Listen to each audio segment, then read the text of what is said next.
Hello दोस्तों, welcome to our channel. तो सबसे पहले तो मैं आप सभी लोगों का इस चैनल पे बहुत ज़्यादा हार्दिक अभिनंदन करता हूं। आप लोगों का स्वागत करता हूं कि आप लोग इस चैनल पे आए हैं और आप लोग बहुत कुछ नया यहां से सीख के जाएंगे। सबसे पहले तो आज हम जो बात करने वाले हैं स्टार्टिंग ही इस चीज़ से करेंगे। आपको ये पता होना चाहिए कि यहाँ पे चलता क्या है, किस तरह से पढ़ाई होगी और हम किस तरह से पढ़ेंगे आगे। क्योंकि अगर आप लोगों को यही नहीं पता होगा कि इस चैनल पे होने वाला क्या है, किस तरह से पढ़ाया जाता है, किस किस चीज़ों को फॉलो किया जाता है, कौन से सोर्सेज हमें फॉलो करने हैं, क्या क्या चीज़ें कैसे कैसे चलती हैं, अगर ये वाली बात ही नहीं पता होगी तो पढ़ाई का कोई फायदा नहीं है। इसलिए रूपरेखा सही से तैयार हो जाए, आपको पता हो कि मैं जो टारगेट्स दे रहा हूं वो कंप्लीट कहां से करने हैं, जो मैं टारगेट्स में चीजें दे रहा हूं उसमें क्या इंपॉर्टेंट है। अगर आप लोगों को ये सारी बातें पता चल गई, उसके बाद आप लोगों को कोई भी टेंशन नहीं रहेगी। तो सबसे पहली जो वीडियो है वो इसी के लिए डेडिकेटेड है कि हम जो फॉलो करते हैं, आपको मैं बता दूं बीआईपी गुरुजी के मतलब जो हमारा चैनल है उसकी सबसे स्पेशल बात यही है कि हम 4:2:1 की स्ट्रैटेजी पे काम करते हैं। अब ये कैसे काम करेगी, सबसे इंपॉर्टेंट बात, मैंने उस चैनल पे भी कभी इतनी डेप्थ में इसके बारे में नहीं बताया है जितनी डेप्थ में मैं आप लोगों को इसके बारे में बता रहा हूं। आपके सिलेक्शन का ना होने का सबसे बड़ा कारण यह है कि आप 7 दिन पढ़ाई करते हो, मतलब पूरे हफ्ते और पूरे महीने पढ़ाई करते हो। यह सबसे बड़ा कारण है आपके सिलेक्शन का ना होने का। क्यों? आप लोगों ने देखा, जो आप कोर्सेज परचेज कर रहे हो, जो आपकी कोचिंग्स हैं, वो क्या करा रही हैं, आपको पूरे पूरे दिन पढ़ाती हैं, 8-8 घंटे 6-6 घंटे पढ़ाती हैं, 6 दिन तो कम से कम पढ़ाती हैं, एक दिन छुट्टी रखती हैं, उसमें भी आपको ये नहीं कहती, उसमें भी आप लोगों को काम दे देती हैं कि कल ये करके लेके आना क्योंकि कल संडे है। तो होता क्या है, बच्चे के पास रिवीजन का बिल्कुल भी टाइम नहीं मिलता। इस वजह से बच्चे के सिलेक्शन नहीं मिलते। आप कोचिंग सेंटर्स में जाओ, हजारों बच्चा पढ़ रहा होगा, सिलेक्शन देंगे 2 बच्चे 3 बच्चे। वो इसलिए ही होता है क्योंकि बच्चे को खुद को एनालाइज करने का टाइम ही नहीं मिलता। उसे पता ही नहीं चलता कि मेरे पास कितना टाइम है, मैं क्या करूं। वो तो बस आता है, नोट्स बनाता है, उन्होंने जो पढ़ा दिया उसके नोट्स बना दिए। उसे ना रिवीजन का टाइम है, ना उसे टेस्ट के एनालिसिस का टाइम है, ना उसे टेस्ट देने का टाइम है। बस जो कोचिंग ने करा दिया बस उसी पे वो डिपेंड रहता है। ये सबसे बड़ा कारण है आपके सिलेक्शन ना होने का। इस बात को आप लिख लो। मैं बता रहा हूं, जब तक आप ये नहीं समझोगे कि आपके लिए क्या इंपॉर्टेंट है, हमें ये नहीं पढ़ना है, हमें इतना सारा नहीं पढ़ना है। हमारे एग्जाम में जो चीजें आने वाली हैं, हमारे एग्जाम के लिए जो चीजें इंपॉर्टेंट हैं, हमें सिर्फ उन चीजों पे ध्यान देना है। तो गाइज, ये आप लोगों को सोचना होगा कि आप लोगों को सोचना होगा कि कहां से पढ़ना है, क्या करना है। अब एक बात बताओ, किसी चैनल पे 6 महीने अगर बायो चल रही है ग्रुप डी के लिए, रेलवे के लिए, तो आप समझ सकते हैं कि क्या हो रहा है वहां पे। आपको सिर्फ वर्गलाया ही जा रहा होगा, क्योंकि आपके जो मकसद की बायो है वो 15 से 20 दिन में खत्म हो जाती है, उससे ज्यादा नहीं है। सेम आपकी फिजिक्स है और सेम आपकी केमिस्ट्री है। इसलिए आपको अपने टाइम को यूटिलाइज करना है, इधर उधर बर्बाद नहीं करना है। चलिए अब बात करते हैं इसकी। सबसे पहले ये प्लान की बात कर लेते हैं। इस प्लान में सबसे ज्यादा जो इंपॉर्टेंट रोल है वो है आपकी सेल्फ स्टडी का, क्योंकि ये पूरा प्लान सेल्फ स्टडी पे ही काम करता है। हेल्प के लिए हम YouTube की सहायता लेंगे, मतलब अगर हमारा कोई चीज नहीं हो रही है तब हम YouTube की हेल्प लेते हैं, अदरवाइज हमारा सारा काम सेल्फ स्टडी से चलता है। और आपने सुना होगा, सेल्फ स्टडी और रिवीजन ही सिलेक्शन दिलवाने वाले एकमात्र साधन हैं। चलिए यहां पे देखिए क्या है। देखिए, हम लोग 421 जो फॉर्मूला है, ये 4:2:1 का फॉर्मूला बोला जाता है। इसमें इस तरीके से हम लोग पढ़ाई करते हैं कि ट्यूसडे से लेके फ्राइडे तक मैं आप लोगों को कुछ टारगेट्स देता हूं। टारगेट्स का मतलब यह है कि जैसे मैंने आप लोगों को कुछ स्टैटिक जीके से चीजें दे दी, कुछ मैंने मैथ से दे दी। अब ये टारगेट्स कंप्लीट कहां से करने हैं, तो कुछ का जितना आप लोगों को पता है, भाई गवर्नमेंट जॉब में हूं तो मेरे पास भी टाइम नहीं होता इतना कि सारी चीजों की वीडियोस प्रोवाइड करा सकूं। तो जितना मुझसे पॉसिबल होता है उसकी मैं वीडियो प्रोवाइड कराता हूं। तो एक तो आपको वो वहां से कंप्लीट करनी होती है।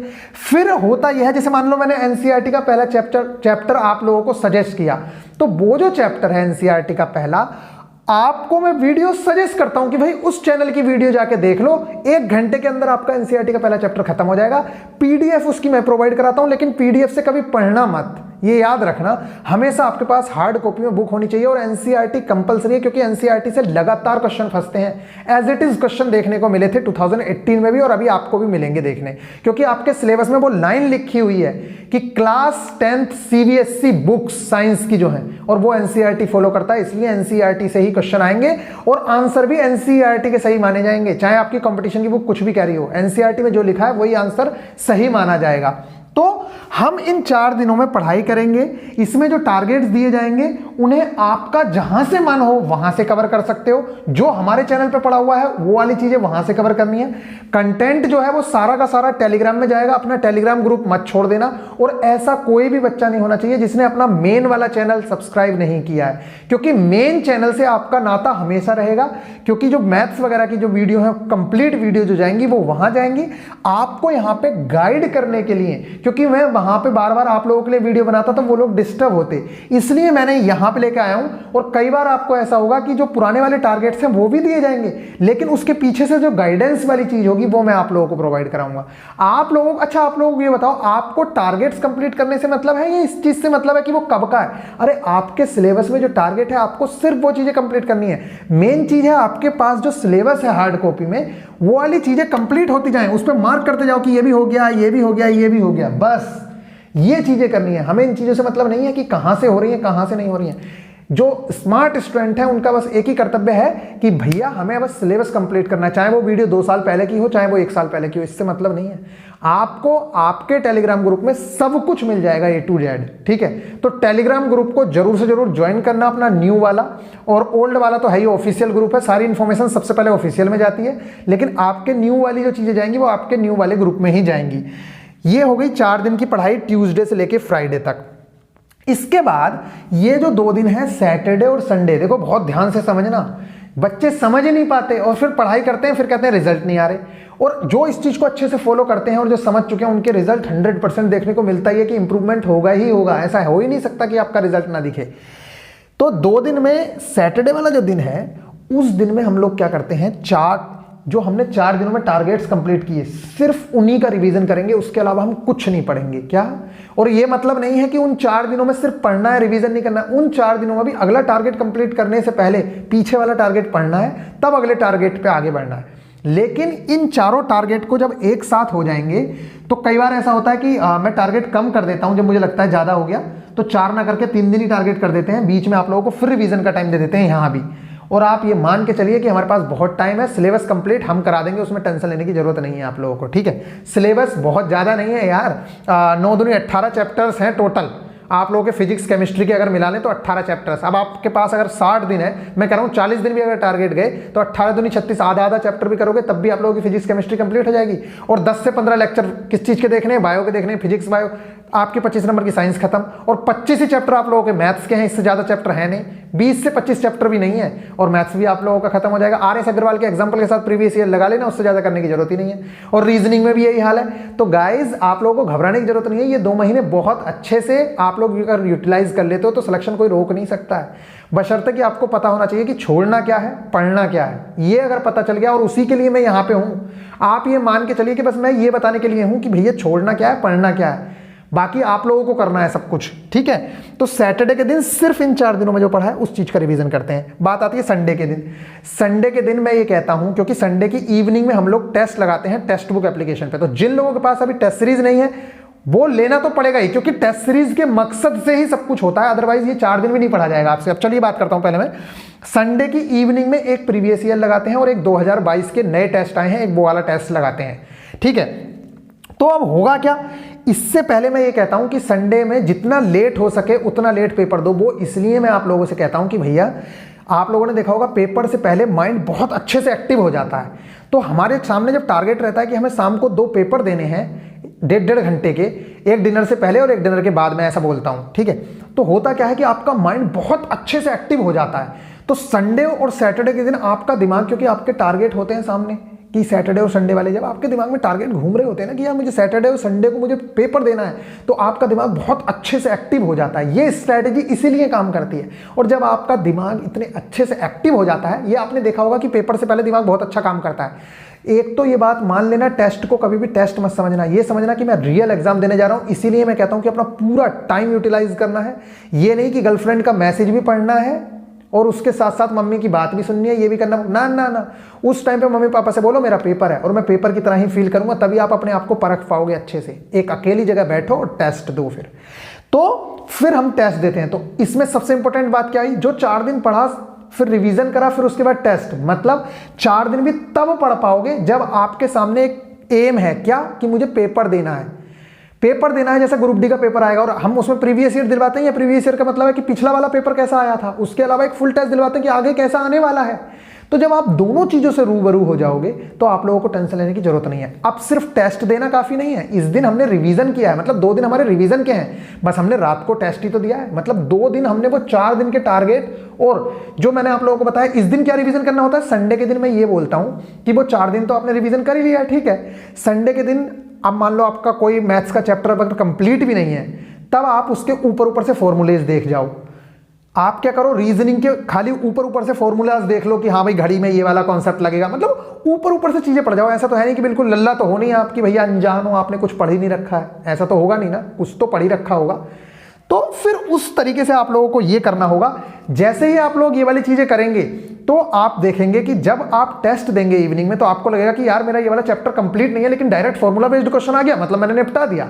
तो आपके बहुत सारे मार्क्स जो हैं इसी तरीके से बढ़ना शुरू हो जाएंगे। दूसरी चीज, आप लोगों को पेपर में लास्ट तक जाना कंपलसरी है। अगर कोई भी बच्चा भी लास्ट तक नहीं जाता है, मतलब 2 से 3 राउंड मारने को मैं बोलता हूं, उसके लिए प्लेलिस्ट देखना बहुत ज्यादा जरूरी है। ये सारी स्ट्रेटेजी से पहले आप लोगों को प्लेलिस्ट देखनी होगी। 18 वीडियोस की प्लेलिस्ट है, 1.5 से 2 घंटे में खत्म हो जाती है। मूवी की तरह समझ के उसे निपटा देना और फिर आप देखना 18 वीडियोस देखने के बाद ही गारंटेड आपके 5 से 10 नंबर का हाइक दिख जाएगा। अगर आपने उन चीजों को फॉलो नहीं कर रखा है तो 100% आपके मार्क्स में इंप्रूवमेंट दिखेगा सिर्फ 1.5 से 2 घंटे में, ठीक है। तो मैंने आप लोगों को बताया संडे के दिन रिवीजन हो गया। अब ये जो 2 टेस्ट दिए इसमें हुए 200 क्वेश्चंस, तो इनका अगले दिन एनालिसिस करना है मंडे के दिन। और मंडे के दिन हम एनालिसिस करते हैं तो एनालिसिस का मेन लक्ष्य ये है कि जो क्वेश्चंस इस बार गलत हुए हैं उन्हें मैं नोट करूंगा अपनी नोटबुक में। 2 नोटबुक बना लेना, एक में साइंस और स्टैटिक जी, साइंस और मैथ कर लेना चाहे, या एक में मैथ्स और रीजनिंग कर लेना, दूसरे में साइंस और स्टैटिक जी के कर लेना, जैसा मन करे आधी आधी बांट के ऐसा कर लेना। जब आप ऐसा कर लेंगे कि मंडे के दिन ये वाली चीज हो गई, तो जो क्वेश्चंस नहीं हो रहे हैं सिर्फ उन क्वेश्चंस को नोट करना है। कि मान लो आपसे ये वाला क्वेश्चन गलत हो गया, या वो वाला क्वेश्चन नोट करना है जो तुक्के में सही हो गया है, वो वाला क्वेश्चन नोट करना है। जो आपने छोड़ा है वो तो नोट करना ही है, जो आपने गलत किया है वो भी नोट करना है। इस तरीके से आपके कम से कम मैं मानता हूं स्टार्टिंग में ज्यादा से ज्यादा 30 से 40 क्वेश्चन ऐसे होंगे जिन्हें आपको लिखना पड़ सकता है। अब एनालिसिस कैसे करना है उसके बारे में मैं पहले भी वीडियो बना चुका हूं, फिर भी आप लोगों को बाद में समझाऊंगा। ये लंबी हो जाएगी वीडियो, यहां पे ज्यादा चीजें समझाऊंगा, एक ही वीडियो में सब कुछ नहीं समझा सकता, ठीक है। एनालिसिस में स्टैटिक जीके का ध्यान रखिए, ज्यादा चीजें मत लिखना स्टैटिक जीके में। बाकी चीजों के एक्स्ट्रा फैक्ट लिखोगे फायदे में रहोगे, लेकिन स्टैटिक जीके के ज्यादा फैक्ट मत लिखना और बायोलॉजी के ज्यादा फैक्ट मत लिखना, क्योंकि टेस्ट बुक में भी बहुत ज्यादा फैक्ट दिए रहते हैं, आपके काम के फैक्ट लिखने हैं। और एक बात ध्यान रखना, स्टार्टिंग में आपको एनालिसिस में टाइम लगेगा, उसके बाद आपको टाइम नहीं लगेगा, क्योंकि जो चीजें इस बार गलत हुई हैं वो अगले टेस्ट में ऑटोमेटिकली सही हो जाएंगी। और जब वो ऑटोमेटिकली सही हो जाएंगी तो सीधा सा मतलब है कि आप उन चीजों को नोट नहीं करोगे, क्योंकि वो सही हो गई और आपने खुद ने सही की हैं, तो उन्हें नोट करने की जरूरत नहीं है। इस तरीके से आपका देखेंगे तो अगले 4 हफ्तों के अंदर आपका टाइम बहुत कम हो जाएगा और आप 1 घंटे के अंदर, 1.5 घंटे के अंदर ही एनालिसिस कर पाओगे। चलिए, तो गाइज ये रही सारी स्ट्रैटेजी और ये पूरी की पूरी बेस्ड है टेस्ट सीरीज पे।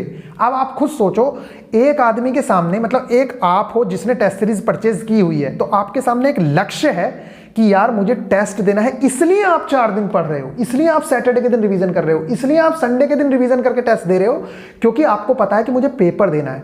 अब एक बच्चा, और फिर इसीलिए आप एनालिसिस कर रहे हो। और एक बच्चा ऐसा जिसके पास टेस्ट सीरीज नहीं है, तो सुनो क्या होगा, ना तो वो इन 4 दिन पढ़ेगा, ठीक है, मन लगा के नहीं पढ़ेगा क्योंकि उसके सामने कोई लक्ष्य नहीं है, ना वो इन 2 दिन लक्ष्य नहीं है, उसके सामने ये नहीं है कि उसे कुछ करना है। और फिर इस 1 दिन में तो वो करेगा ही क्या, क्योंकि एनालिसिस तो वो उस चीज का करे जब उसने टेस्ट दिए हो।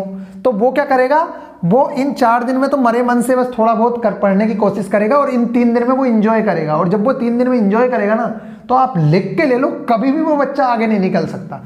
क्योंकि पढ़ाई को चाहिए एक बहाना, और बहाना तभी मिलता है जब आपके सामने कोई लक्ष्य पड़ा हो।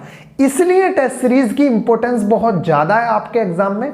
और ये जो फॉर्मूला है, ये कोई ऐसे वैसे फॉर्मूला नहीं है, ये बहुत साइंटिफिक चीज है जो आपके सामने लाई गई है। इस चीज को मजाक मत समझना। और मैं जो टेस्ट दिलवाता हूं ना, लेट नाइट भी इसीलिए मैं बोलता हूं क्योंकि एग्जाम से पहले माइंड बहुत एक्टिव होता है।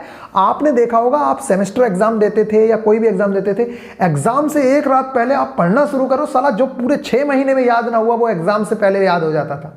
इसलिए मैं कहता हूं कि टेस्ट लगाना बहुत जरूरी है, 421 अपनाना जरूरी है। तो गाइज जिनके पास टेस्ट सीरीज वगैरह नहीं है, आप लोग जरूर से जरूर टेस्ट सीरीज परचेज कर लें।